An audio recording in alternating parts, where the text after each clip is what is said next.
Hello, everyone. Welcome to another episode of the Brave Nerdity podcast. And may the force be with you, because today is October 9th, and it is also the day that the second Last Jedi trailer came out, and tickets went on sale. So we're doing this a little bit later than normal, since we, of course, had to make sure we got our tickets.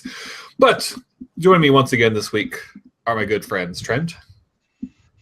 Hello. And the ever-wonderful TJ. Hello there. This is episode 44, so I wanted to make like a May the 44th be with you joke, but I was like, no, that'd be terrible. Well, you did it anyways, so thank you for that. But I preempted it by making fun of it. So It's true. It's true. So I don't know about TJ, but Trent and I are pretty like Star Wars high right now. So we apologize for any silliness that may result in it. So That's okay. I like Star Wars. yeah. So with that being, I watched the trailer twice. only twice, noob. Yeah, we watched it 3 times. Well, to celebrate the new Star Wars trailer and the fact that tickets are on sale, and to combine with our scary October theme, we're going to go with the Star Wars moment that scared you the most for our round robin this week.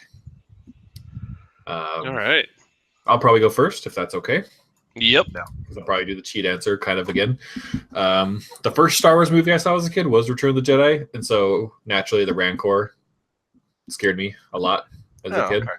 I kind of had to hide a little bit under my blanket or whatever, just during those moments, because they were pretty intense for me as a small child. So Rancor's a scary dude. It is. Scary dude. But then you feel so bad for his owner, though. Nah. He's so sad at the end. Then it was even scarier when you run into him in KOTOR and they just destroy you. It's true. Was there one of the Star Wars books? Maybe I'm making this up. One of the Star Wars books that said like that Jabba was going to let that Rancor go like the next day. Oh, really? Yeah. I don't know like if it's canon. There's one day left till retirement. Yeah. Yeah. The old. You're so evil. Yeah, he was gonna let that was the last day for the trainer and the Rancor to serve Jabba. Might have been an older story that is no longer canon. Not too unhappy about that, but that's okay. All right, what about you two? I'm gonna go. I think a lot of people would say this, but it's true. I think Luke going into that jungle hole. Ooh. That Yoda sent him into. I know I should have got next. it's just so weird, and like as a kid, especially seeing that, you're like, "What is happening right now?" And then Luke's head is on the ground, and a Darth Vader helmet. I don't know. It's just it was weird. So deep, so deep. Yep. What's in there? Only what you take with you, or something like that. Yeah. Yep. Let's see. Okay, I have another one. So the first one was the one TJ just mentioned, but I actually, as a kid, was really scared of the droid like torture chamber in Jabba's palace. Oh, yeah. That's a good one. I felt so bad for the little guy that's like shaking his feet. He's like, no. Why he had pain receptors in his feet, I have no idea. As in, it doesn't make any sense now, but don't ask questions. But as a kid, I felt very bad for the poor droid. So, yeah, that poor droid.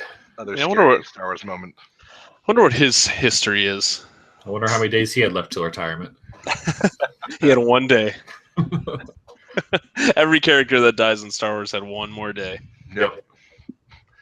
The janitor on the Death Star. All of them. They were retired. Everyone on the Death Star. Oh. They all had one more day. So just while we're on the topic of Star Wars, so let's just go ahead and take some time and talk about the trailer and our ticket getting experiences before we get into what we're playing and what we're watching. Yes, let's do it.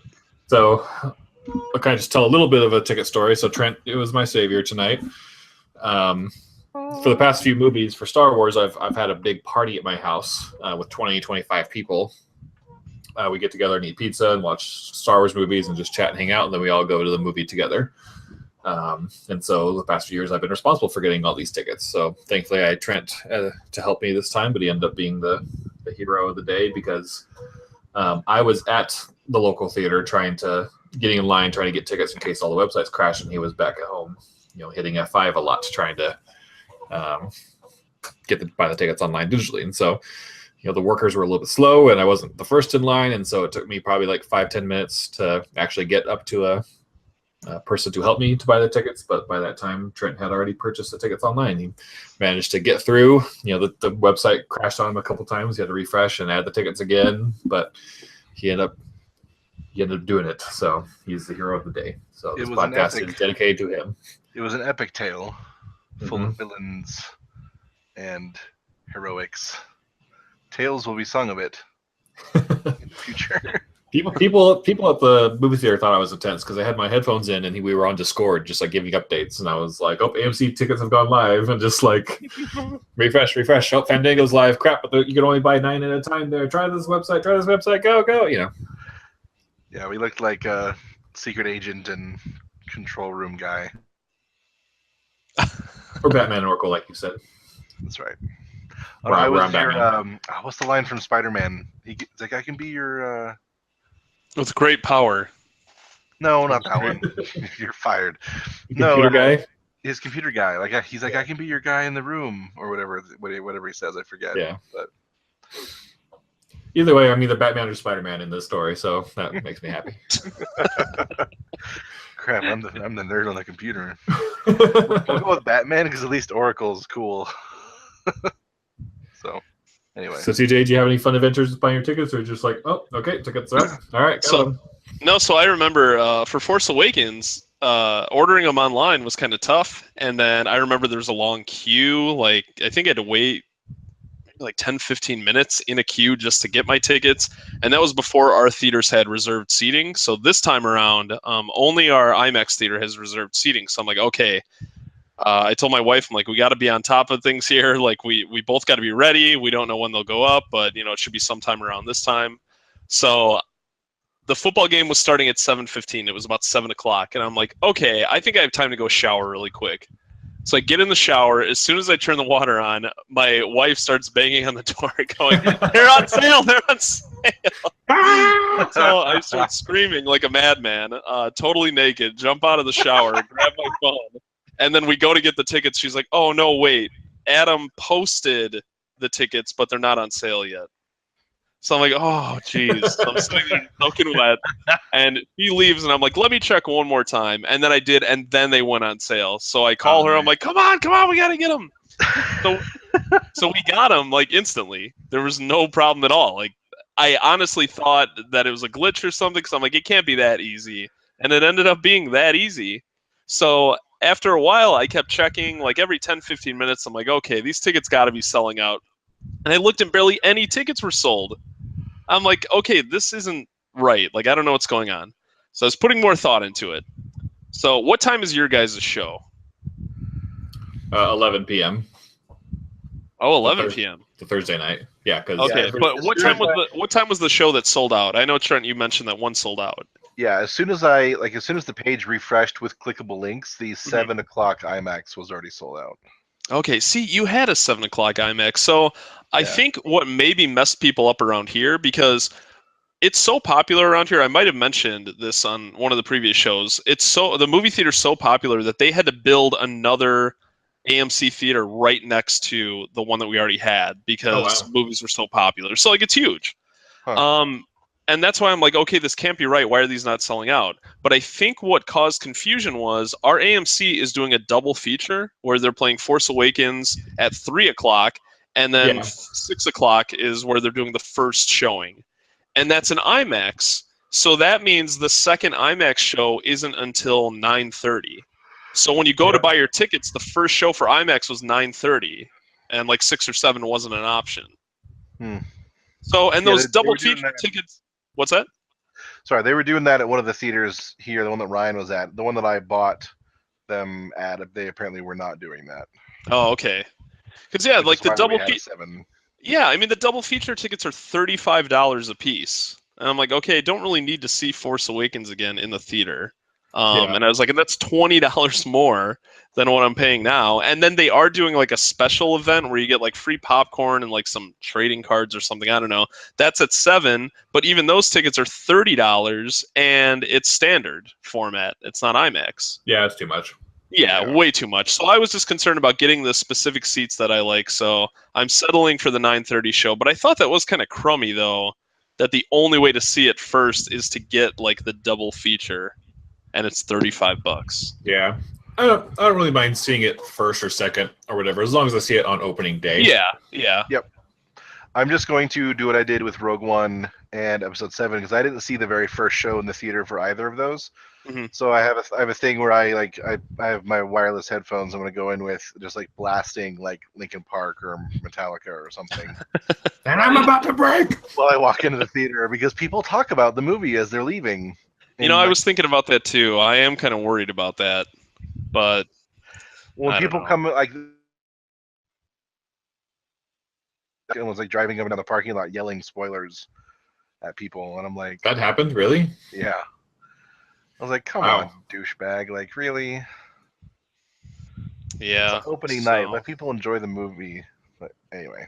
Yeah. So, yeah. Pretty much like an hour before I'm going in, like I'm just like put music in and be like, bye. I'll talk to you all in an hour. Yeah, I have a strict no spoiler rule at the party. You know, only trailers. What is shown in trailers is worthy of discussion.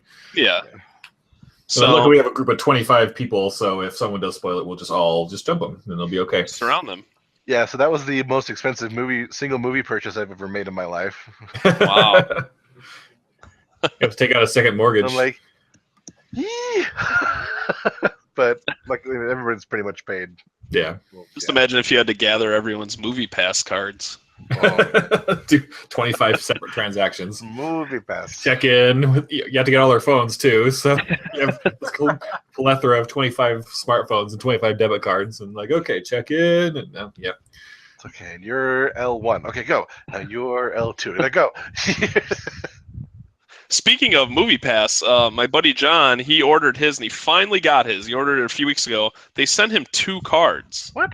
2 separate envelopes, 2 separate cards, totally different numbers. And you have to activate your card when you get it. So I don't think, like, they didn't charge him for 2. But I just think that's funny because there's so many people waiting weeks and weeks to get their card, and then they send 2 to one person. Yeah. I still don't have mine.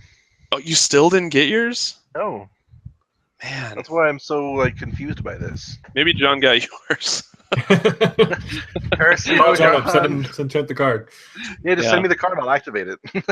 And that's what we were wondering about. Like, I wonder if that would even work. So you can only do 1 card per app. You can only sign in with 1 account. But I wonder if that card would work if someone just like set up the app. I don't know. So, way to go, Movie Pass. Yeah, it's been almost a month since I've last heard from Movie Pass. The last email was, "Where's my card?" Wow. Huh. So, well, enough about Movie Pass. Let's get back to Star Wars. So let's switch gears over to the trailer. Damn. That was a good trailer. It was pretty cool. Yep. I like that part with you know what I'm talking about. Yeah, I know what you're talking about. Yeah, no, it looks pretty intense. I think they did a good job with the trailer because you can really form a lot of different theories with what they showed you. It can go a lot of different ways. Ryan blew my mind.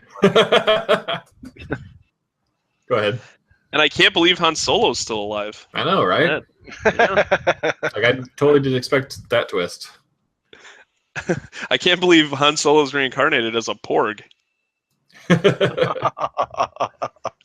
Most adorable reincarnation in the universe. Where's that little vest?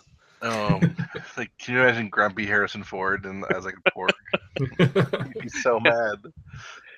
So yeah, I guess overall thoughts. I mean, I'm sure there's a ton that we could say about it, but yeah. I guess let me propose this question: what was the one thing in the trailer that really made you go like, "Whoa"?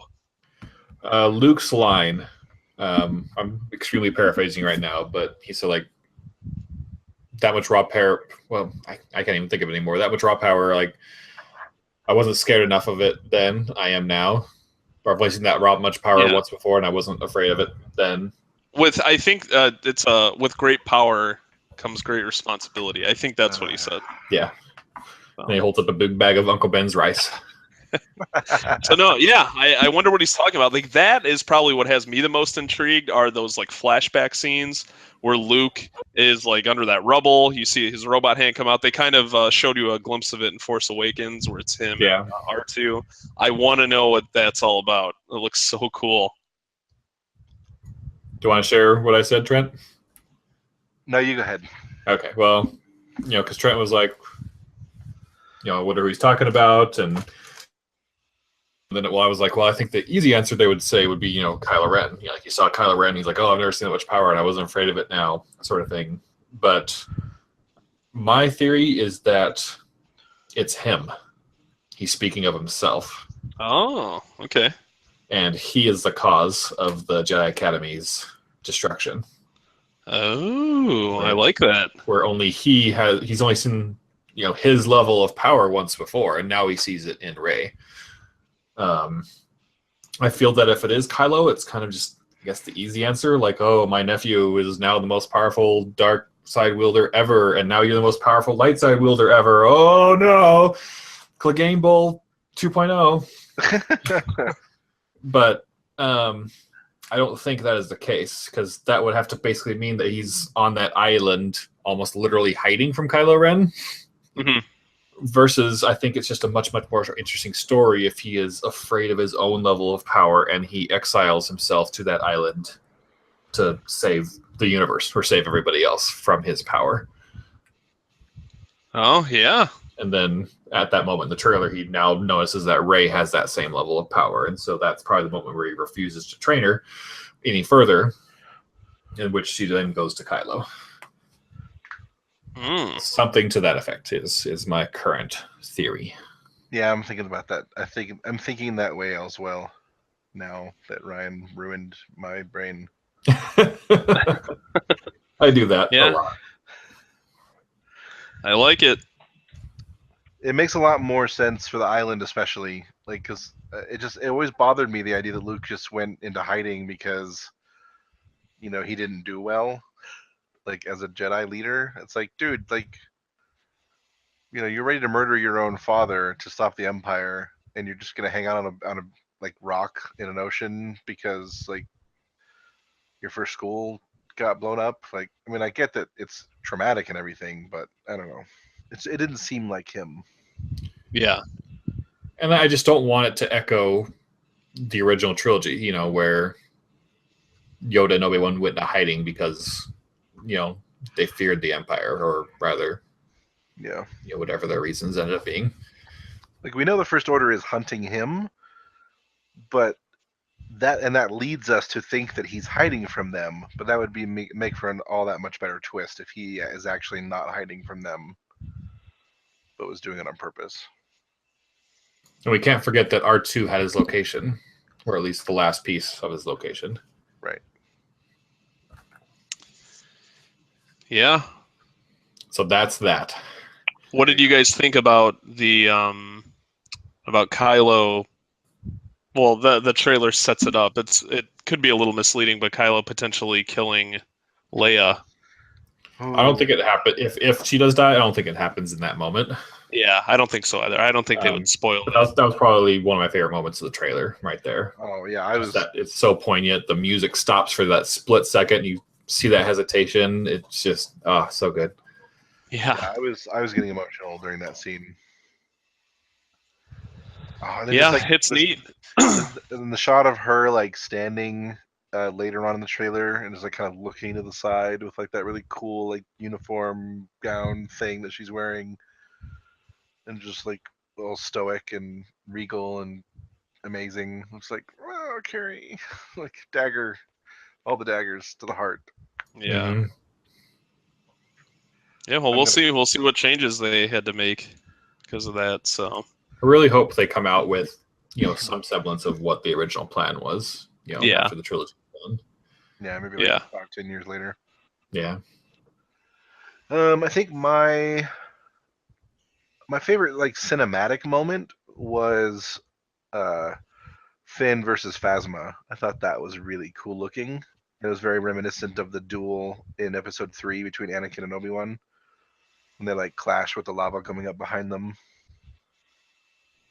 Yeah, and it's funny too because a lot of people said in the first one, they were so upset with how little Phasma was used, and a lot of people said, why couldn't it have been Phasma that Finn fought?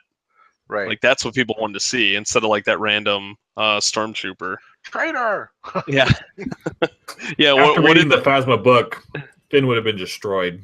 Oh yeah, I remember what you were telling me about her. If you're interested, definitely look that up because that was good stuff. Definitely makes you look at her in a completely different light. Yeah, it's on my list. I'm excited for that one. But yeah, so I'm excited because she also does that has that cool moment where she like flips the staff behind her. Yeah. Like she's, I was like, well, she's gonna go to town. Yeah. She's like, nobody puts Phasma in a trash bin. So what do you guys? The last shot. Oh, come on. I was gonna say, what do you guys think of the last shot of the trailer? The supposedly Rey reaching out to Kylo or asking Kylo for help and him reaching out to her. Oh yeah, I don't know because there was that shot with Snoke. Like he's like bending her backwards. Yeah. And that kind of makes me wonder because Snoke's words open up the trailer. You assume that he's talking about Kylo. That's the way the trailer kind of sets it up. But you almost wonder if he's talking about Rey. Yeah, that's what Trent said. Yep, I agree with you. So, because we already know that, like, even untrained, and obviously he was also wounded at the time, but like very untrained, like she beat him already once. Mm-hmm. Like I gotta think that she's already stronger than him. I don't know. Mm-hmm. It'll be interesting to see what happens. Yeah, and I don't think they would have the guts to do it, but it would be kind of interesting if they did pull it off where Kylo ends up redeeming himself and Rey goes dark. But I don't think they would want to do that to their brand new popular female lead. No, probably not. And I'm still in the camp that I really don't want Kylo to be redeemed. Yeah, I don't know if I want to either. It depends on what happens in this movie and how he interacts with Leia. Like, if she can get to him, I mean, people have done some terrible things and come back from it. And so I'm like, I mean, Vader's done way worse than Kylo. Yeah. As far as we know, anyway. And I agree. There's just like two big things for me. One of it is I just don't want it to be the same as the original trilogy. Yeah. Like, oh, the bad guy is redeemed and he kills Snoke at the end, or something to that matter, even if it's a little bit different. Yeah. But at the same time, like, even though Vader did a lot of horrible things, I don't think anything that we see on screen in the movies has leveled up to killing probably the most beloved Star Wars character. And so, that's a cinematic sense. There's a lot more cinematic baggage that Kylo has to get through to be back to the redeemed side. So, in terms of being accepted by the viewers. Yeah, I would say that. More, like I said, more cinematically. Like, Han Solo is not my favorite character, and I think Darth Vader killing younglings in Obi-Wan, has a lot going for it too. But when audiences first saw him kill Obi-Wan was just some, old hermit, versus Han Solo, which is one of the most beloved cinematic characters in movie history. So, true. Well, did you guys see that theory going around that Han pressed the button on the lightsaber? Yeah, I did see that. I don't think that's the case. No, his face afterwards is too surprised, in my opinion, for that to have been his plan all along. Yeah. Did you ever see that comic strip that someone made after Force Awakens came out where it's Chewbacca like seeing that happen and then he shoots and he hits he hits him in the shoulder, right? Like the side. Yeah, there's like a comic strip. It's a really short comic, but it just shows Ben like growing up with Chewbacca, because obviously Chewbacca was around, so him and Chewbacca have a history. So the comic just talks about, did Chewbacca purposely not take a kill shot? Yeah, I saw that comic too. It starts with him like aiming at the head, and then he points down and hits him in the side on purpose. Yeah, because it's like, why would Chewbacca miss? I know that was a far shot, but it's Chewbacca though. Yeah. So I thought that was cool because you don't really think like, oh yeah, well those two characters do have a history. Yep. They obviously know each other very well. Yeah, he's basically like Uncle Chewie. Right? Yeah. Yeah. So of course, if you're an emo kid who hates your parents, like you're gonna love your uncle. Like it's like in Bobby's world, I don't think Uncle Ted would take the kill shot on Bobby. Well, either way, it was a really good trailer. I'm really excited for this movie. I hope. I mean, like, I have great faith in this one. I'm just really happy. Like, I noticed a number of thematic differences. Like the very opening shot when they're assembling whatever army stuff through the glass is doing, and then like the Phasma Finn shot that I was talking about earlier. I like that they're purposefully taking at least visual elements from the prequel trilogy and kind of infusing them into this one, as well as like movie or music from all three. It's just I'm really happy with what they're doing with that. Yeah, the factory definitely had like Trade Federation vibes going on with it too, along with the walkers and stuff. Yeah, all those new walkers are sick. Yeah, they're pretty bamf. Cool. Oh, those things are terrifying. Oh, yeah. I'm so excited for this movie. Can we pause the podcast and watch it again, please? We'll do a live reaction. And how about that poster too? That poster is great. Yeah, I thought it was okay. It's good. That poster's okay. Poe's on the wrong side. Why is Poe on the wrong side?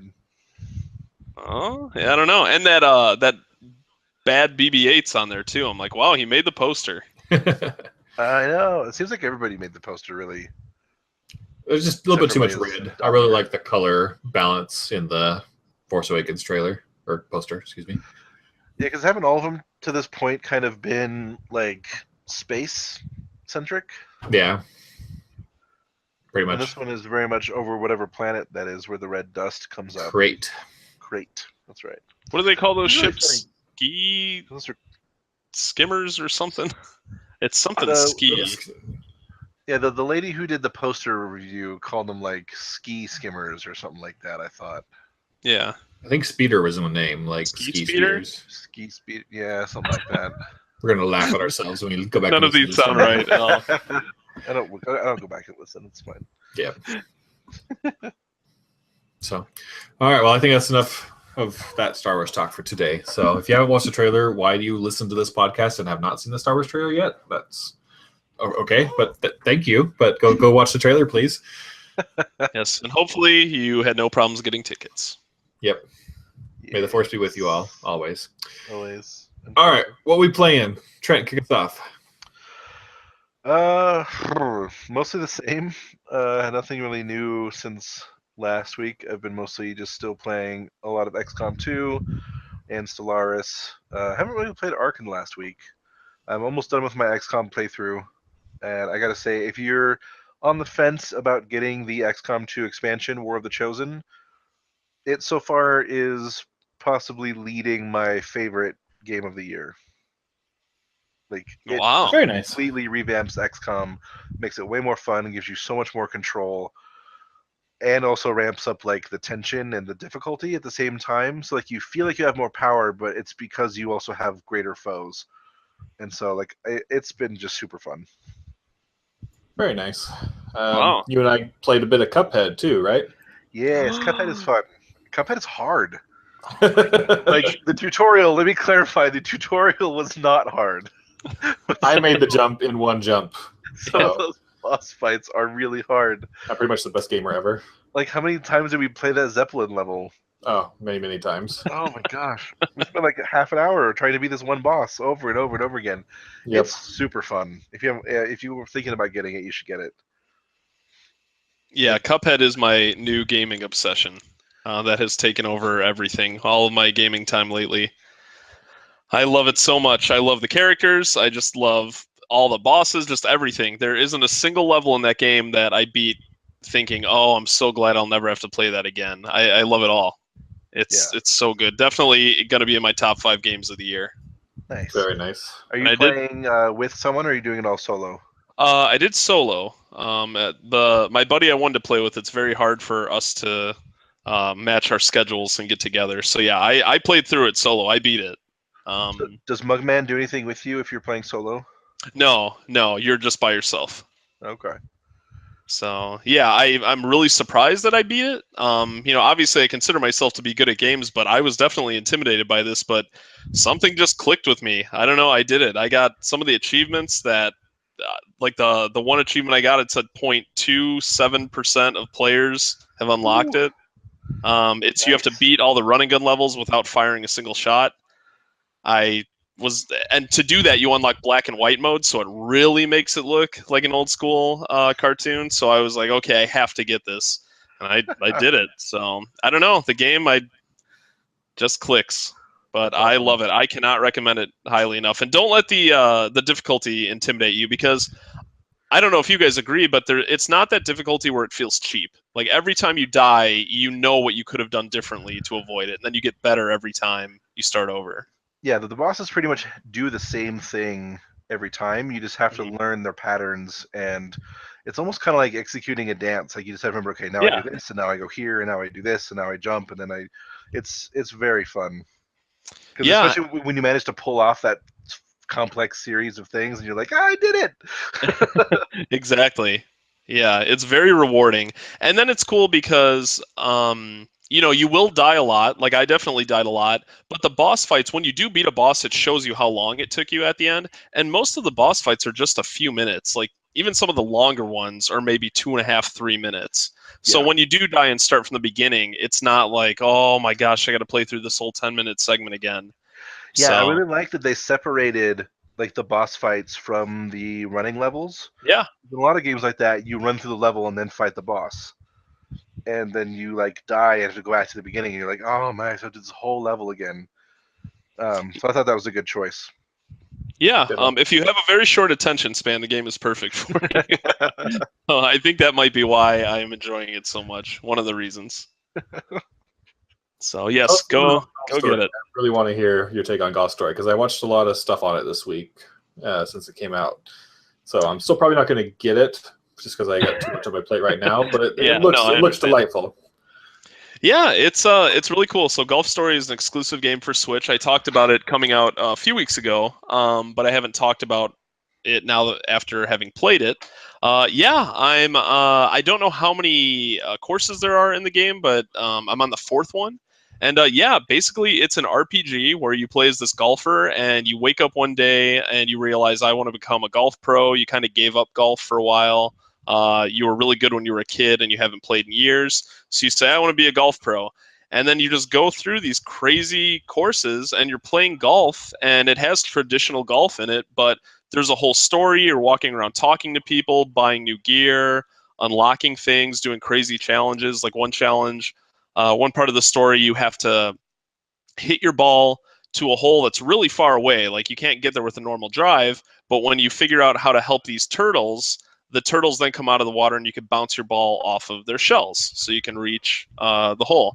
The game's just filled with a ton of crazy stuff, and it looks like an old 16-bit game. And I can't recommend it enough. The game's not perfect. It was made by 2 guys who have history in developing video games, but this is the first game that they ever made together. Nice. It was kind of mysterious, like a month before it came out, Nintendo showed a couple-minute trailer, and everyone's like, oh, that looks great. And they're like, oh, yeah, it comes out in September.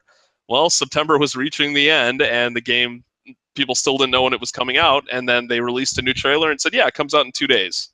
And that was it. And then it came out, and it's doing really well. But, yeah, if you want to play something unique on Switch, definitely pick it up. It's $15, and it seems like it's a really long game, too, so definitely worth it.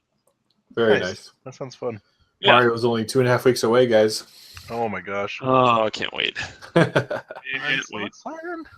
I'm hoping it's my game of the year. It's looking to be that way, just on what I've seen so far. So hopefully, keep that momentum going as I play it. It's probably going to take over all of my gaming time. I don't like rushing through games, but I really hope I can get through South Park before that's out. Should have enough time. When does South Park come out? South Park is next week, 16th. Oh, my goodness. You can get through South Park in a week, I bet. Oh, yeah, I'm pretty sure I can. Especially since, like, the first one's only, 10 hours long? Yeah. I'm sure the second one will be longer, but I'm sure it's going to be a game I thoroughly enjoy and play through pretty quickly. I keep forgetting that this game comes with the first game too.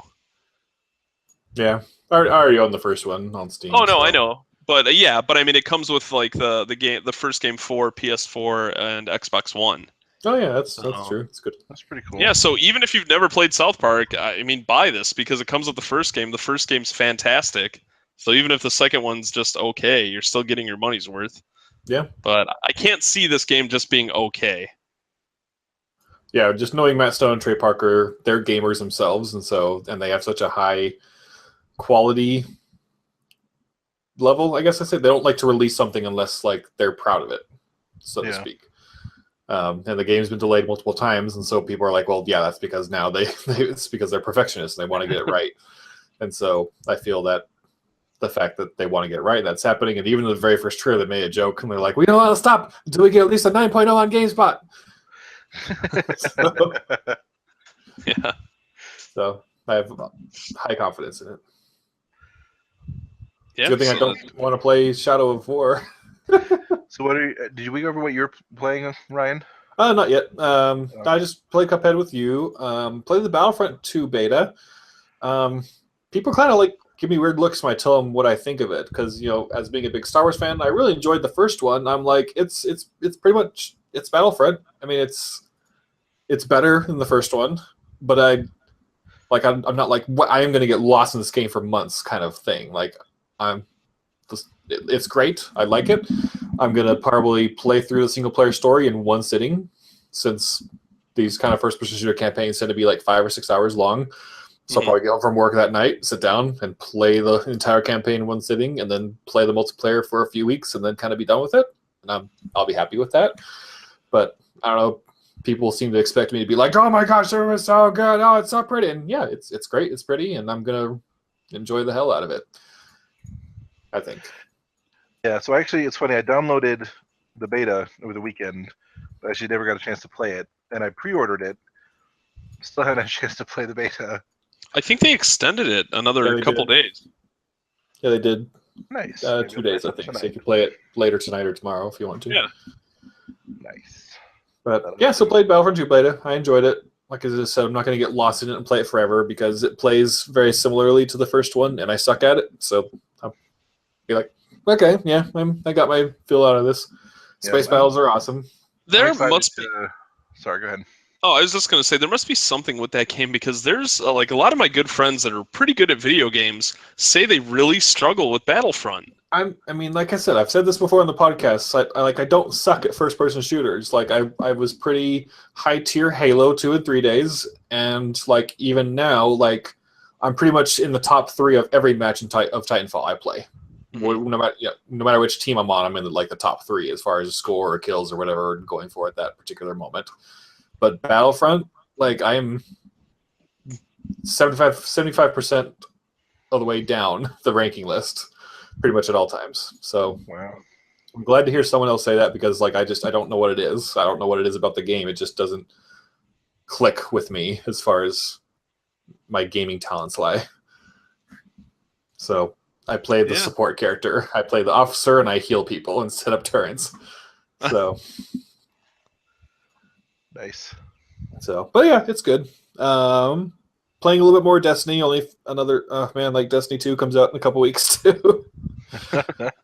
So I don't know if I'm gonna make it, because I still have all the Rise of Iron content to do, because I'm still finishing up the Taken King. So I'm probably gonna get hopefully at least the story missions done with that. But it kind of ticks me off, because I was wanting just to play through the story of vanilla Destiny and the 2 expansions. But in order to play the second expansion, I have to be like at a certain power level, so I'm kind of having to do some grinds to level up and get better gear so I could actually play the second expansion. So that was kind of a bummer, and I didn't play for a while because I don't really feel like grinding up to get there. And so I'm close now, so hopefully we can get some of it done, but I'm not confident in my ability to get all of Rise of Iron done, or at least the story content done by then. So I'll just watch a YouTube video of what happens and then go into Destiny 2. So yeah, I found a really good one. It's like an hour long, and it talks about all the lore of Destiny and what happens in the first game. I need that. I will send it to you. Yeah. So as of stuff I've watched, Trent and I watched the new episode of Star Trek last night, and I finally like the show. It's a really good show now at this point. Just finally the characters are kind of coming into their own. A character I really didn't like died. Spoilers. They don't know who that is. I know. Yeah, they're not gonna like him anyways. And a couple other characters got more likable. Yeah, characters got more likable. It felt more Star Trek-y, and I'm invested in the overarching story at this point. So, yep. Which for basically just the second episode in, once like the main story started, even though this is the fourth episode, the first two were basically just a giant prologue, I feel. Yeah. So I think it's pretty good, and I enjoy it. So I'm looking forward to more episodes. Orville continues to please. Like, it hasn't had a bad episode yet. And this last episode was so good. Yeah. Like, I'm just shocked. Was this the big, like, planet ship, right? I believe so, yeah. Yeah. Yeah, no. The last one was like the prank one, and yeah, the thing. That one. Yep. Sorry, so I don't want to spoil things too much.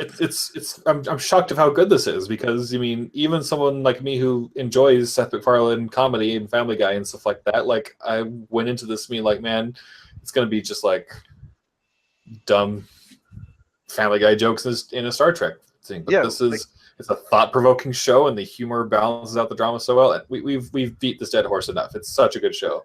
It's such a good show. And the one thing we haven't really said a whole lot is that they keep surprising me with the quality of their guest stars. Yeah. Like, Academy Award-winning actress Charlize Theron was a character in this week's episode. Like, wow. On some random Star Trek parody show. Like, and she does a really good job. Like, I'm blown away by everything that they're doing is great. So anyway, moving on. I watched one more episode of Gotham. I'm still like a couple behind of the new season, but it's good. It's kind of about the same quality it has been. It hasn't done anything to blow me away, but Scarecrow is cool, and he's the current villain right now, so that's cool. They're kind of putting Bruce in a suit, and I'm like, you're like 17, dude. And as far as this show goes, it hasn't had a whole lot of training in this kind of world, so I'm like, whatever. So I'm a little iffy on that, but hopefully, I don't know, hopefully something changes with that. And then finally, I only remembered this because TJ mentioned on this, so TJ, you and I could talk about it a little bit, but I also watched Blade Runner, The Final Cut this week. Now, did you watch it never having seen Blade Runner at all? I had seen a cut of it once. It's probably been about 10 to 12 years. And okay. I didn't remember hardly anything except that the first time I watched it, I was extremely bored. And the second time I watched it, I was extremely bored. You mean second time as in this time? Yes, this time. Yeah, I was not digging it. We were watching it because we plan on going to see the new one at some point this week, because I heard the new one's phenomenal. So my wife and I watched it, and we're just like, all right, well, what is going on? It was a very slow burn. A lot of the scenes felt way longer than they needed to be. Yeah. So then I had to get up for a second, so I paused it, and I could not believe there was only 25 minutes of the movie left at the point where we were at. I'm like, they're going to wrap all of this up? Everything that they're trying to set up is going to be wrapped up in the next 25 minutes? Mm-hmm. And I mean, I don't think it's a horrible movie or anything. It's definitely not. Yeah, and I get the theme. Like, I get what they're trying to say, like the whole message behind it, but I just don't think they really pulled it off. It felt like so much of it just wasn't necessary. I agree. That's the best cut of the film. Yeah. So is the final cut longer, or did they like take some stuff out and replace it? I think it's the same length. There might be some small things. Like, I know like the random unicorn dream is not in the theatrical cut. Mm-hmm. He's like falls asleep on the piano. He's just like a unicorn. Yeah. Like, that wasn't there before. I think that's literally like the only added scene, so to speak. So like 3 seconds, 5 seconds. But I know the theatrical cut also had Harrison Ford doing a voiceover like the entire time. that there's not dialogue in the movie. So like when he's sitting in Oh, his car, but people universally hate the voiceover though. yeah, So they say that pretty much dumbs down the audience, and he's Yeah. like explaining everything that's happening at all times to you, and it's just annoying. So I mean, Yeah. I didn't see that version, so I don't know, but that's what people say. So, and then apparently, and I won't go into spoilers at all, but apparently, like where it ends, the original theatrical cut had like another few minutes added to where the two characters that the movie ends on like are shown like driving out of the city in a convertible car when it's like super sunny outside.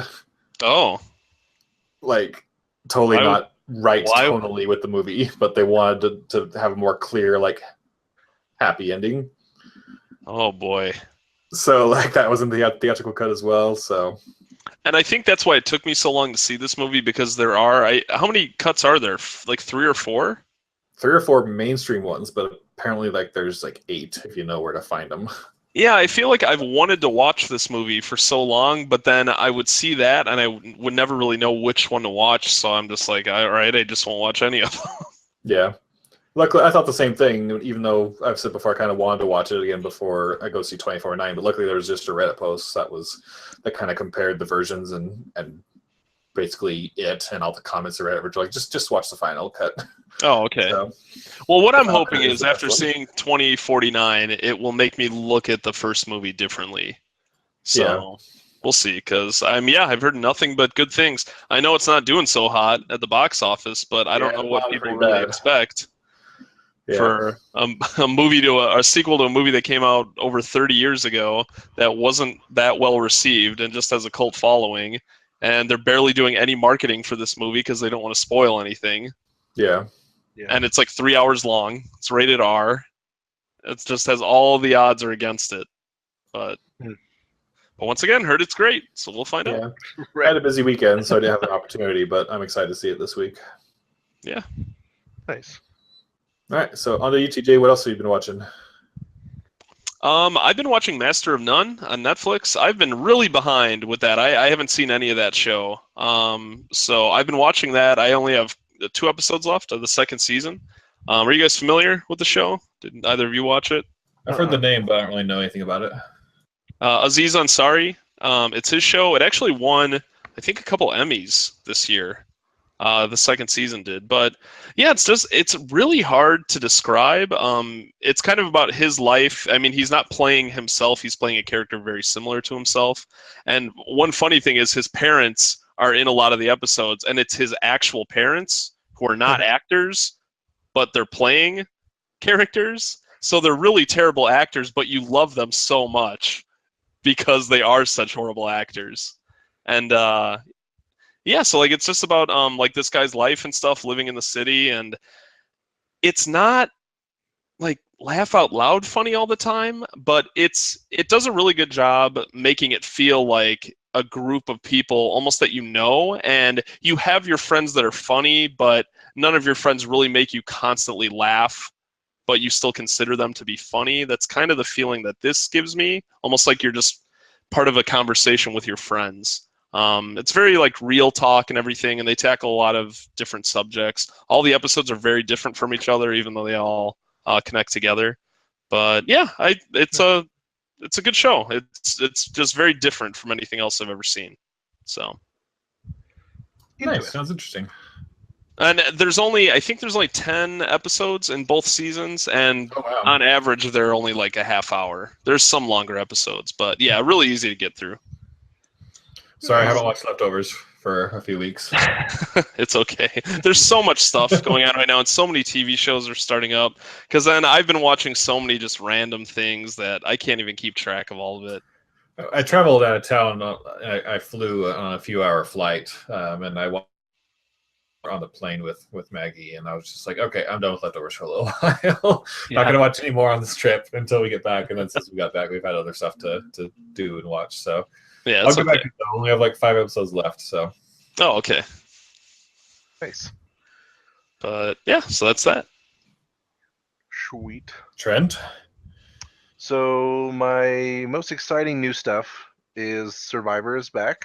There's been 2 episodes of the new season, and I've enjoyed both of them very much. It's a strong start to a good, fun season so far. Let's see. I finished Grace and Frankie season 3, so I kind of just binged like, I don't know, 6 or 7 episodes of that in one night, randomly late last week. And just been loving Star Trek and Orville. And apparently a lot of my CW shows are coming back this week. So I am done catching up with things, apparently. The curse begins anew. That's right.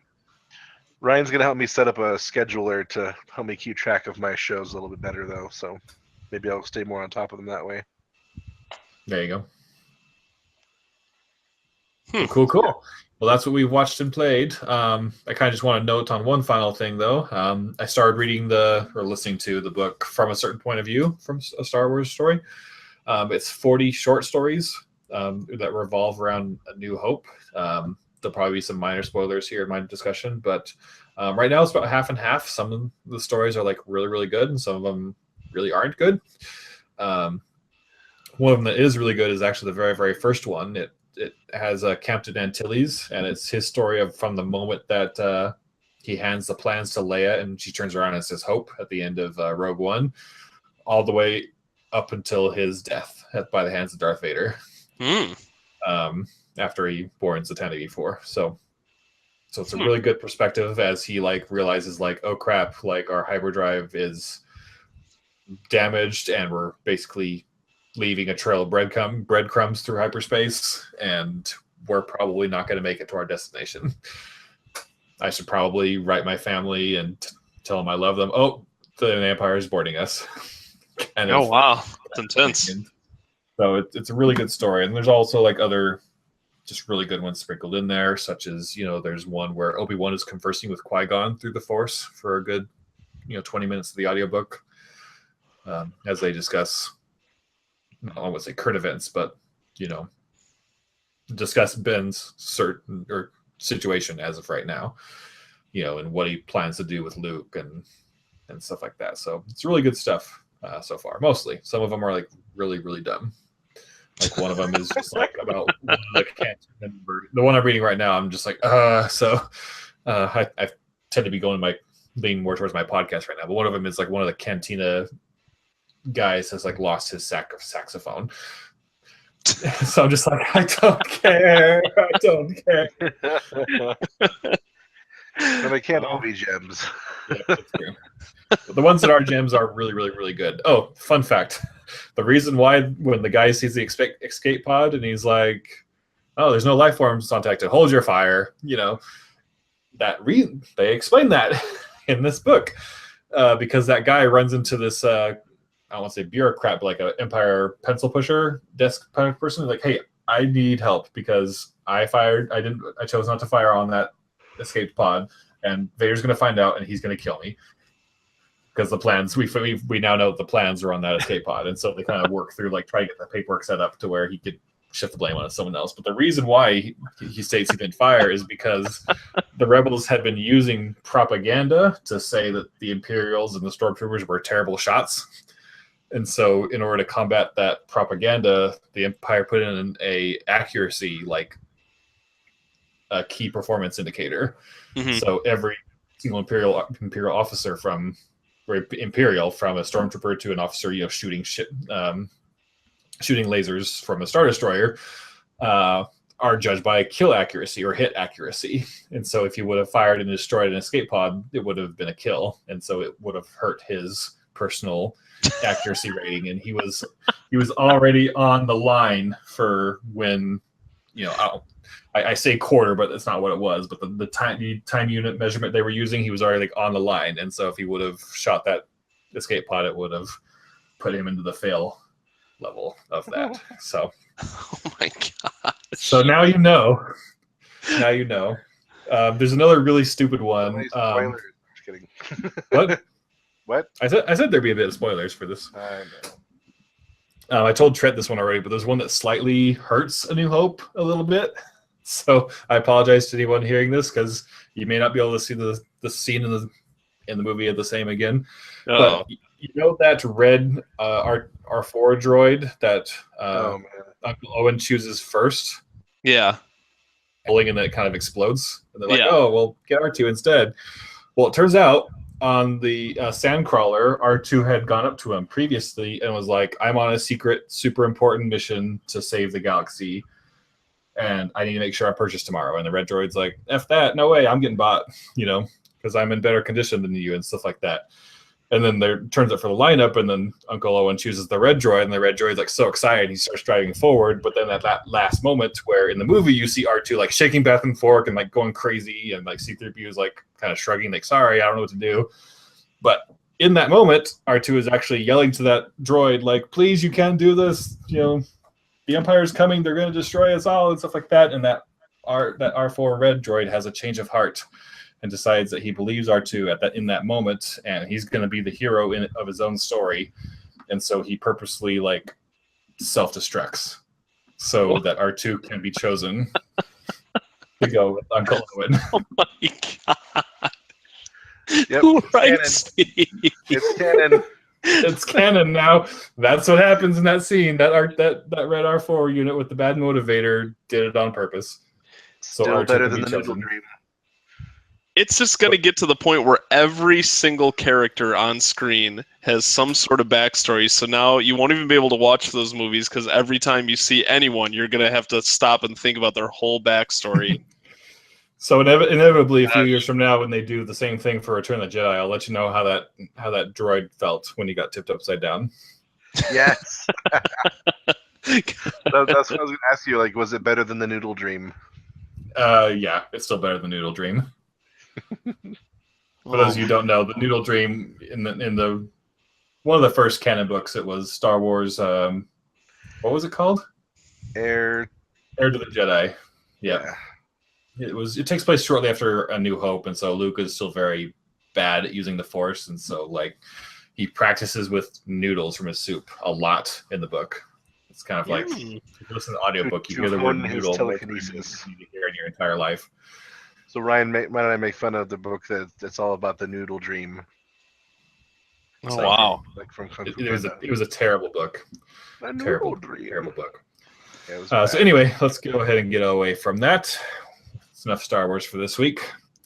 Let's get into some news topics. You guys don't really watch the show, but I was really excited to see this, that Rick and Morty Season 3 broke Adult Swim viewership records. That's cool. So, yeah, it did really well. I really need to watch it.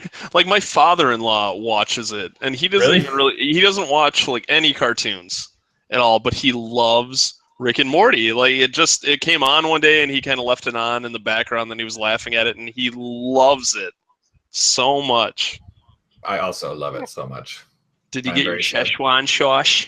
I was actually going to mention that. No, being in the Mountain Time zone, I was lucky because I was planning on going. I texted a couple friends and we were all going to get together and go get some, but it was happening at 2 p.m. no matter which time zone you were in, and so all the suckers on the East Coast who lined up and lined up around the block to get some, there was only 20 packs per store per McDonald's. Unbelievable.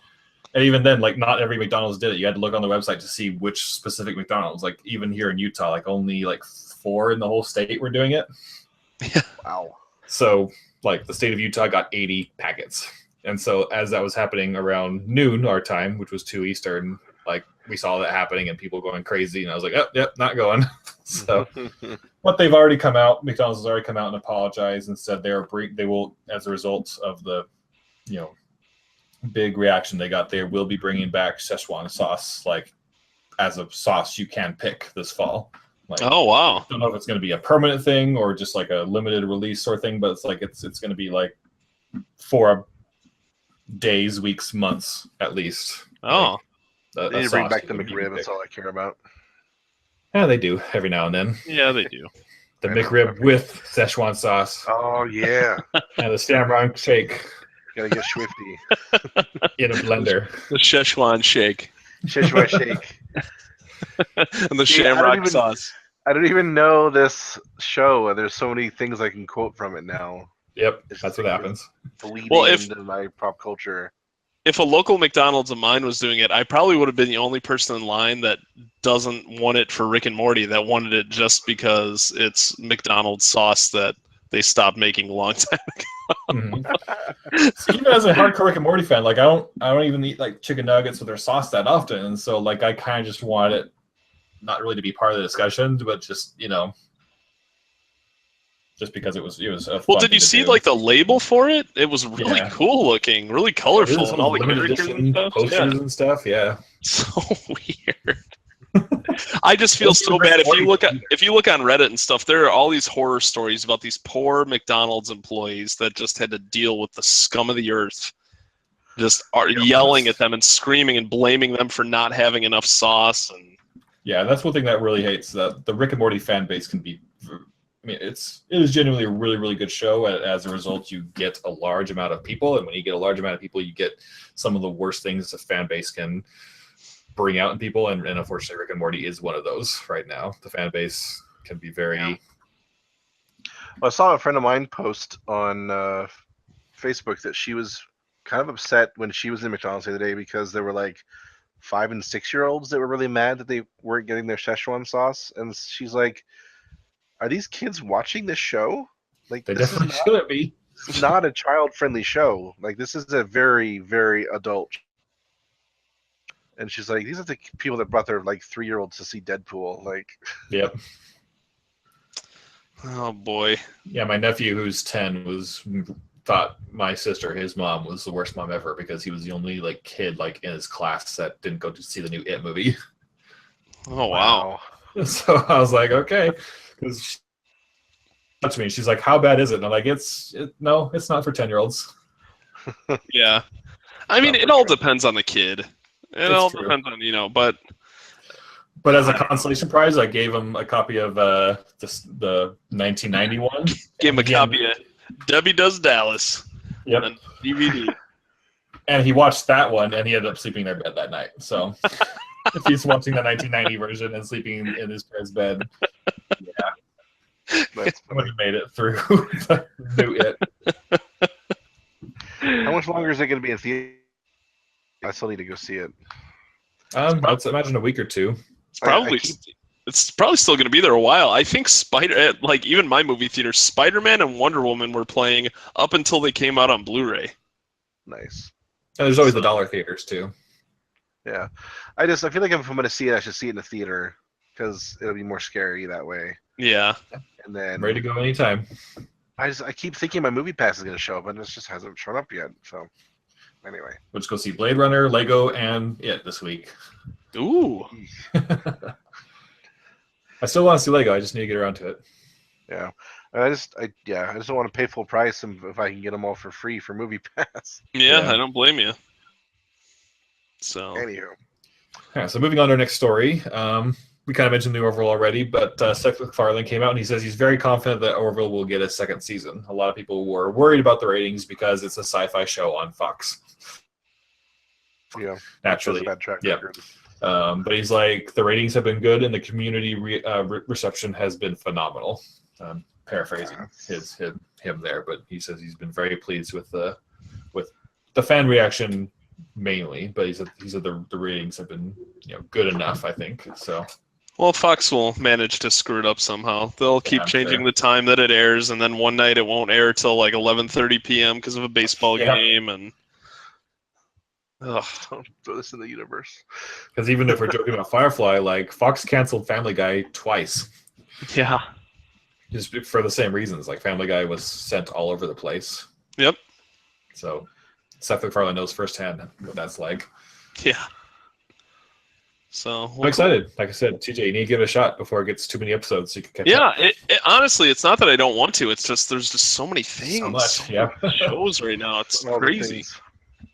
And CW, like Trent said, CW is starting this week, so the black hole of never caught up is starting. So there's a bunch of new trailers this week. I'll just go ahead and just mention just all of them. There was a new Justice League trailer, a new Hey Arnold trailer, a new Pacific Rim trailer, a new Star Wars trailer. We already talked about that. Let's talk about these 3 trailers for a bit. Justice League, Hey Arnold, and Pacific Rim. So let's start with Justice League. I thought it was a really good trailer. They didn't really spoil the story again, and I feel this is going to be their final trailer since it comes out next month. Yeah. Just fun action. Yep.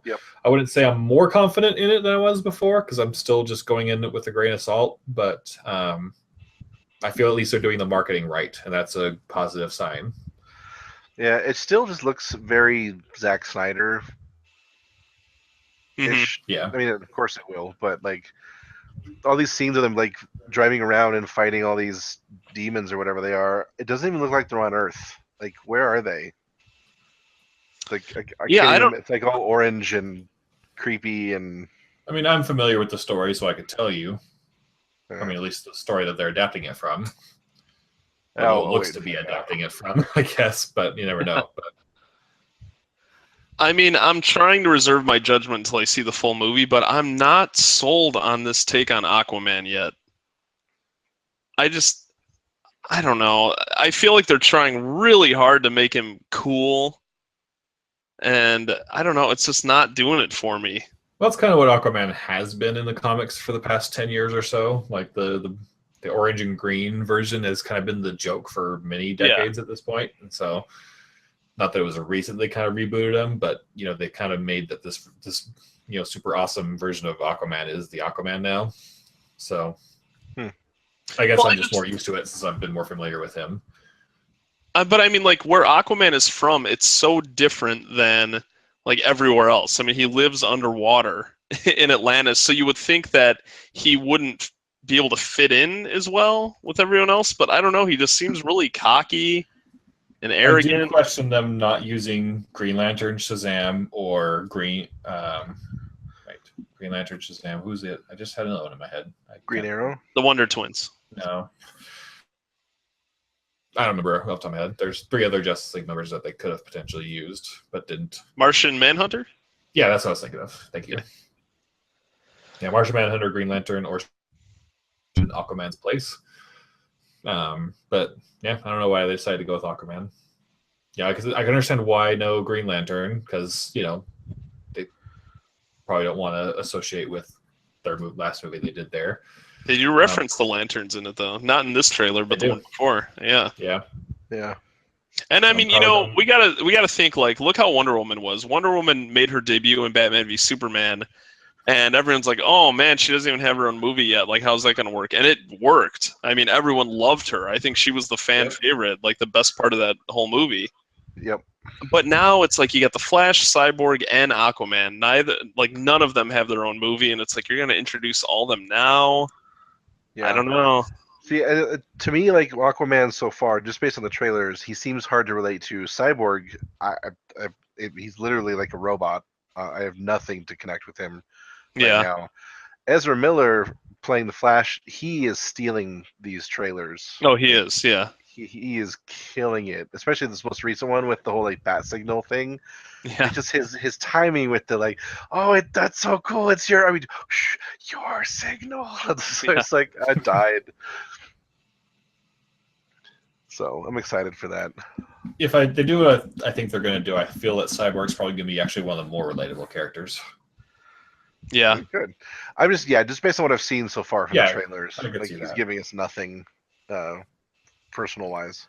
And he's a good yin to Flash's yang. So very like serious and whatnot. Well, because Cyborg's more of a tragedy story, I would say, and so buddying up with the more fun and lighthearted Flash just does good things. Didn't he start out as a villain originally? No. Oh, okay. Now I'm thinking about something else then. Yeah, so I won't go into it, but I hope it's good. Me too. But either way, it's been announced that the DC Extended Universe or Cinematic Universe is dead as we know it. Is that official? It's semi-official in that like they may continue with like an Aquaman movie, but they're not going to try to make everything connect. Oh. Like, so this Hawkeye, this actor might be Aquaman in an Aquaman movie, but like it will have nothing to do with anything else. That's just so weird. I don't get it. Even with like the Wonder Woman 2 stuff still happening and everything? Yep, because they're in their minds, what made Batman and Superman and Suicide Squad not work is the focus on trying to build the cinematic universe. That was the biggest weakness of those movies. Yeah, in their okay. eyes. Yeah, Yeah. it can't be that you guys had terrible writing or And directing. that's No. what won the best with Wonder Woman. The fact it had almost nothing to do with the others, and so that's the message they got was make these movies in silos that don't have anything to do with each other. And the thing is, I'll even defend Batman v Superman and Suicide Squad. I don't hate either of those movies. I enjoy them, but that doesn't mean I can't see all of the things that are wrong with it. I hate And I Suicide love, Squad. like, even the small cameo that Batman had in Suicide Squad. Like, I love that. So now It's they're not probably going to have the any better of that stuff. Yeah. Oh, jeez. Just scrap it all. Just scrap it all and just start over. But then you feel bad for Gal Gadot because she's a great... No, this is what you do. This is what you do.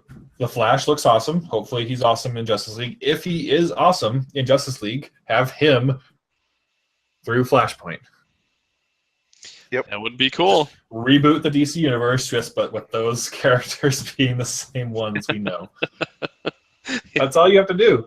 DC infinitely has the ultimate get out of jail free card with Flashpoint. So the CW TV show like wasted their one opportunity to use it. Oh my gosh, so much.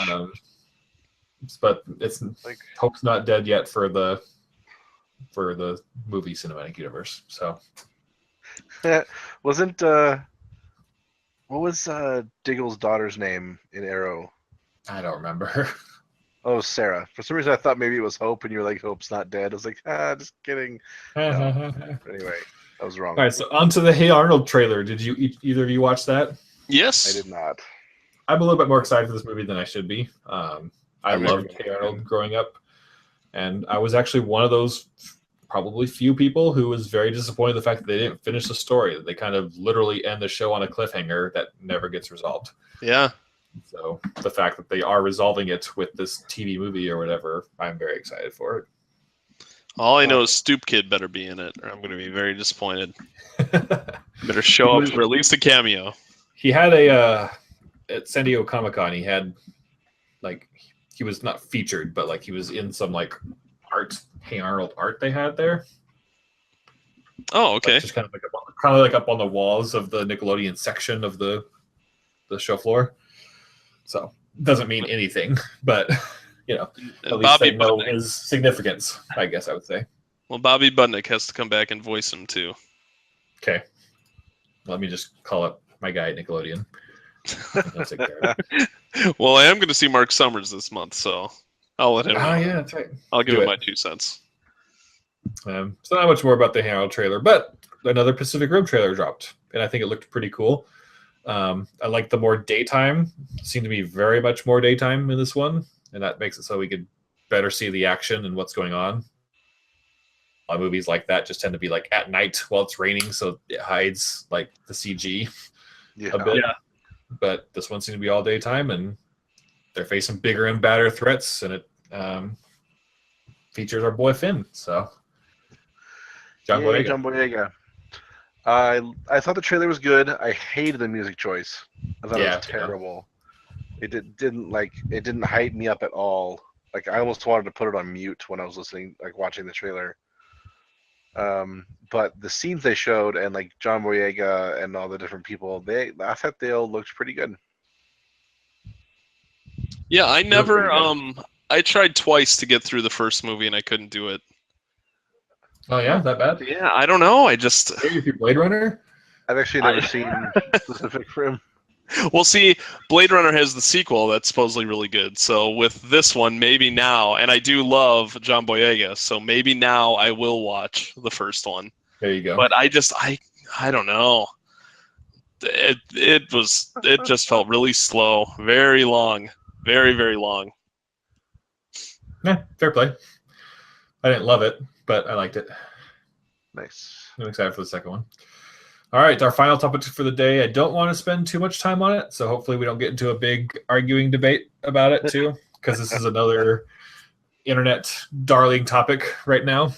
If you guys don't know what I'm talking about, it's kind of the favorite thing for people to talk about right now, so I just kind of wanted to get all of our opinions on the matter. But Shadow of War and Forza 7 and their quote-unquote poisonous loot box systems. So people have come out literally saying that Forza 7 feels like a free-to-play game that you paid $60 for. And then, of course, the infamous stuff in Shadow of War to where a single-player game has loot boxes that you could pay for.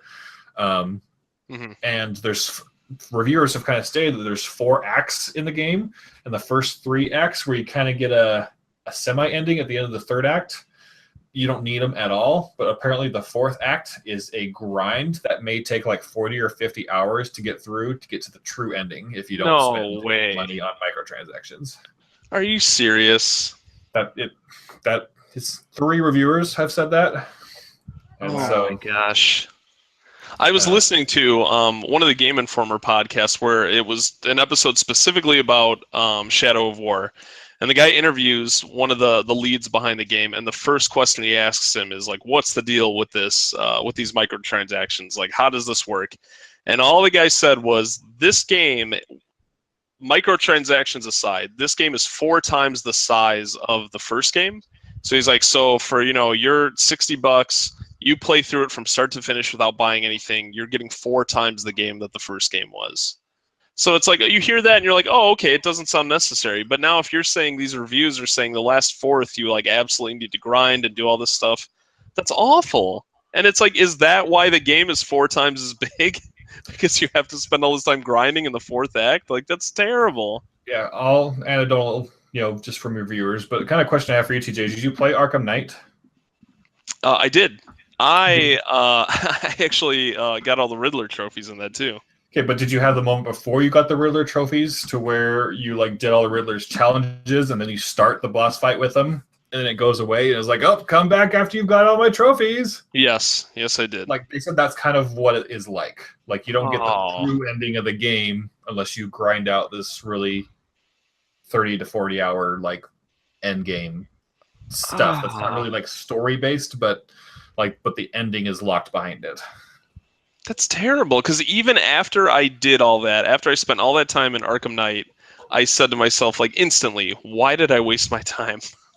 Why did I do that happened? Because I assumed, like, just the Riddler stuff would be done once you did his main challenges, and so, like, especially in the boss fights, I'm like, okay, cool, I'm going to beat the Riddler. But we win away, it's like, oh, find all my trophies. I literally said out loud, F that, quit the game, and then I went to YouTube and just watched the ending.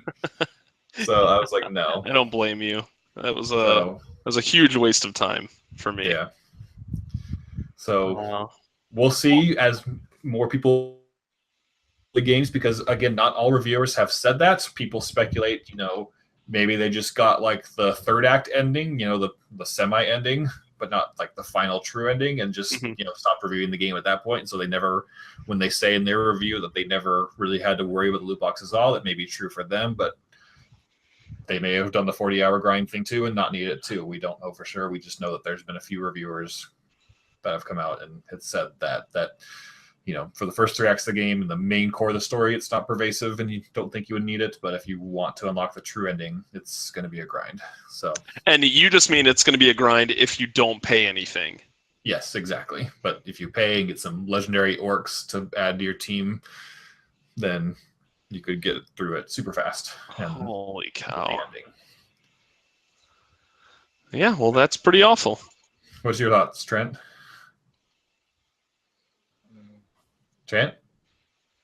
Sorry. Yeah, I'm disappointed. No, you guys hear me? Yeah. I would have my mic muted. No worries. Sorry about that. What are your thoughts? Yeah, I'm a little bit disappointed in the model in general. I think we've harped on this quite a bit before. And if it really does gate like a major, or best victory, can unforgivable for me. Yeah. So, I want to see once full playthroughs of the game happen and how detrimental it is. Like if it's something that you can do a little bit of grinding for throughout the game and it's not as hard to get as people are saying, then maybe it won't be so bad. I don't know. Just hopefully it's not the sign of a bigger problem to come, to where just this happens all the time, or people do start doing that, try to just make single player games worse so people will be more incentivized to buy loot boxes. Yep. I've said before that I like the idea of them supplementing like a multiplayer game experience, like Battlefront or Overwatch, something like that. But I don't understand why they need to be in a single player game. Yeah. Like, there's no post DLC to support that we know of. Like, anyway, we've said all this before. They just Yeah. want to make that money, and the problem is people will buy it.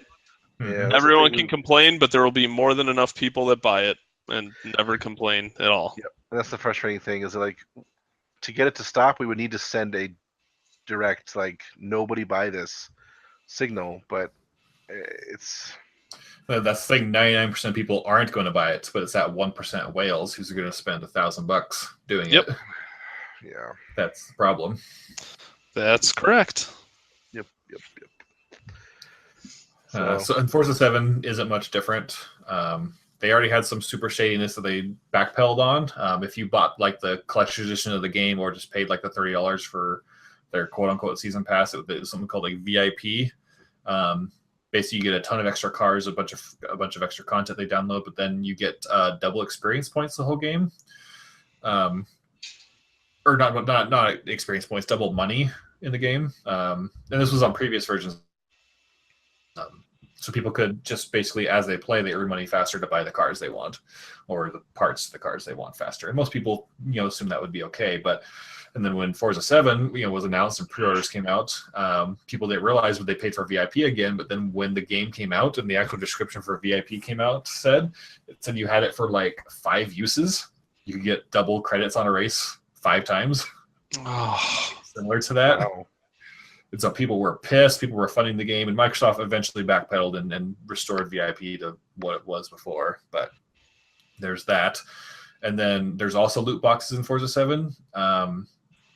You can still buy the cars you want, but there was a big thing that in Forza games that people loved, in that they had like a easy, medium, hard difficulty slider, but the difficulty page in the option was like a whole page to where you could turn off several small little things to give yourself like a 2% XP boost by turning this off. Or you guys know what I mean? Just edit the game to fit your difficulty style where you're challenged enough, but you could also make it a little bit harder yourself to get more experience points to level up faster. They took that out of the game completely. There's only like 2 options now, like the actual difficulty of the AI, and I think one other one. The rest of them are things you earn in loot boxes. Like, oh, you want to be able to turn off the arrows that kind of show you where to go to get yourself a 10% XP boost. Well, it's now a loot box item that you have to spend money on, get the loot box to get the modifier that gives you this bonus XP or something to that matter. So it's a blatant example of them taking a feature that has been prevalent in all like 10 Forza games that have come before this, or 8, I believe, and made it just part of a loot box system where you have to pay either real money or in-game currency for the privilege of doing what you could do before. Ouch. unbelievable. So, and I kind of want to touch on it a little bit if you guys don't really talk about Forza much, but you mentioned Battlefront, and for the most part, I'm okay with it because all the DLC and new maps and stuff are going to be free, which is great for me because I would have spent probably the $30 on the season pass or all the DLC anyways, so it's saving me $30. However, the beta has been radically different from the alpha I played in that the cards have been changed to be significantly more geared towards pay-to-win mechanics. And they're not sort of things like, get a 1% boost or a 2% boost in this. Some things are so blatantly like increase your or reduce your recharge time by 50%. And it's stuff it's stuff you equip onto your character too, not like a one-time use. There's one to where like Boba Fett, while he does his rocket barrage, the first level up, he gets 50% reduced damage while performing the attack, and then the final stage of it, like the gold version of that card that you can get from the pack, is 100% damage reduction while performing that attack. AKA Boba Fett becomes invincible while doing his rocket barrage attack. So things like that are on the side of ridiculousness, and that's probably been the biggest feedback that have come out of the beta so far is people like, what the hell is this? Because not only do you get these ridiculous card packs to equip to your characters. There's different cards per class and hero and ship.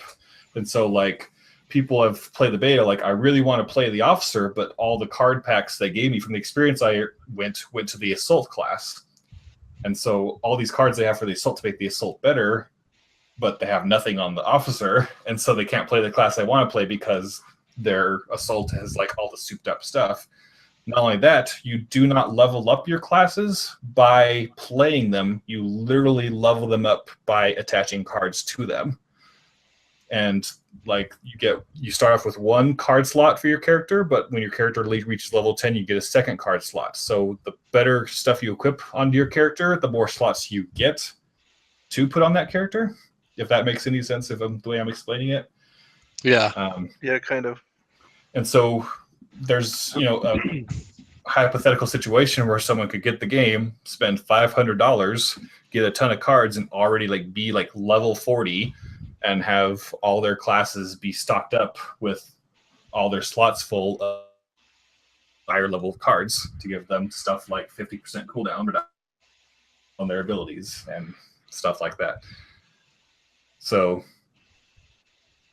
man, that's I why don't know. I'm not good at Battlefront to begin with, so it probably wouldn't have made a big deal for me, and which is why my opinion on the game has probably remained as is, and that I will enjoy the hell out of a single player story and play a few weeks of the multiplayer while sucking at it the entire time. It's a sad thing for me, anyways. I'm still hopeful it'll turn out okay. I hope so too. Hopefully they're taking the feedback from the beta into consideration.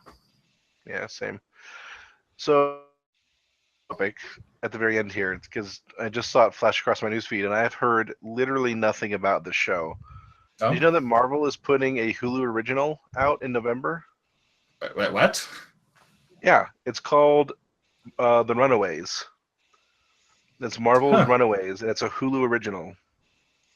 Oh yeah, I did. I don't know anything about it, but yeah, they were really pushing that at Comic-Con, at New York Comic-Con this past weekend. Yeah, apparently their first teaser just came out 3 days ago, and I just saw a sponsored ad on Facebook while I was scrolling down, and I was like, what the, why, huh? So they're trying to twist the knife in Netflix after they told Netflix they were leaving Netflix.